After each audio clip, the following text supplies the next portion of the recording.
বন্ধুরা, শীতকালে কার কার ফুলকপি দিয়ে মাছের ঝোল খেতে ভালো লাগে?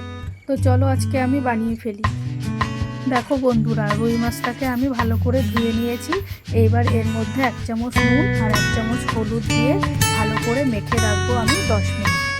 এবার কড়াইতে কিছুটা তেল দিয়ে দেবো। তেলটা গরম হয়ে গেলে এবার এর মধ্যে এক এক করে আমি মাছের টুকরোগুলোকে দিয়ে দেবো। মাছগুলোকে একটু ভালো করে ভেজে নেব। এক পিঠ ভাজা হয়ে গেছে, এবার মাছগুলোকে আমি উল্টে দেবো।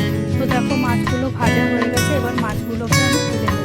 দেখো আমার সব মাছ ভাজা হয়ে গেছে। এবার ওই মাছ ভাজা তেলে আমি 2টো তেজপাতা আর 1 চামচ সাদা জিরে ফোড়ন দেবো।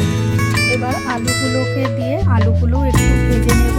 আলুটা ভাজা হয়ে গেছে, এইবার দেবো আমি ফুলকপিগুলো আমি একটু আগে থেকে সেদ্ধ করে নিয়েছি। দেবো 1 চামচ নুন আর 1 চামচ হলুদ দিয়ে এবার এটাকেও আমি ভালো করে ভেজে নেব। তো দেখো আমার ফুলকপি আলুটা ভালো করে ভাজা হয়ে গেছে। এবার এর মধ্যে দেবো আমি আদা আর কাঁচা লঙ্কা বাটা, আর দেবো কিছু গুঁড়ো মশলা যেমন জিরে, ধনে আর লঙ্কার গুঁড়ো দিয়ে সব কিছুকে আবার ভালো করে কষিয়ে নেব। তো দেখো কষানো হয়ে গেছে, এবার দেবো একটু চিনি আর একটু হলুদ দিয়ে আবারও বেশ খানিকক্ষণ কষিয়ে নেব।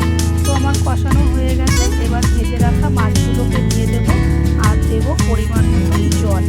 তো জলটা দিয়ে এবার আমি মাছ আর সবজিগুলোকে ভালো করে নাড়িয়ে চাড়িয়ে দিয়ে 10 মিনিট ফুটতে দেবো। তো দেখো বন্ধুরা, 10 মিনিট পর আমার মাছের ঝোলটা প্রায় রেডি হয়ে গেছে। একটু নুন কম